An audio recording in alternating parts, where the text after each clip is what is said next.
Usiku wa kuamkia leo kwenye mida ya saa 9 kuelekea saa 10, nilipokuwa nimemaliza maombi, ghafla nikamsikia Roho Mtakatifu akinisemesha jambo hili. Akaniambia, maombi pekee hayatoshi kumfanya Mkristo ashinde vita za kiroho.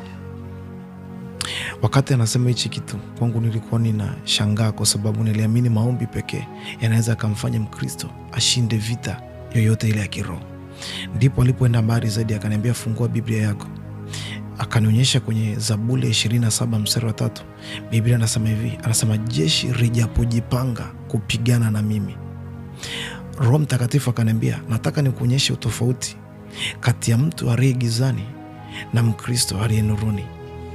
Anasema adui anapoenda kupigana na Mkristo anakuwa na muda mzuri wa kujiandaa na kujipanga, lakini Mkristo anapoenda kupigana na mtu wa gizani anakuwa anakosa muda wa kujiandaa, anapigana vita kimazoea. Naomba unisikilize vizuri. Hata kama una upako mkubwa kiasi gani, lakini kama utakosa muda wa kujipanga na kujiandaa kwenda kukabiliana na hiyo vita, utajikuta unashindwa na pepo mdogo sana. Watu wengi huwa wanaenda kupigana vita vya kiroho kwa mazoea, wakiamini kwa sababu nilishinda jana, basi nitashinda na leo. Sikiliza, muda wa kujiandaa ama muda wa kujipanga ndio utakaoamua ushinde hiyo vita ama usishinde.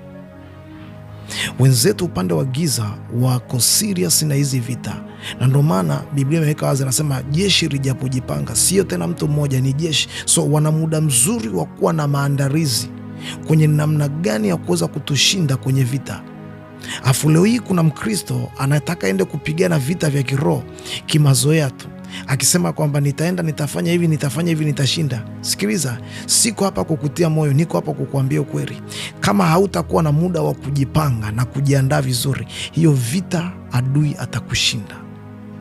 Mimi niko hapa ninakuombea Mungu akupe neema ya kujiandaa, maandalizi katika ulimwengu wa roho, ili uweze kushinda hiyo vita.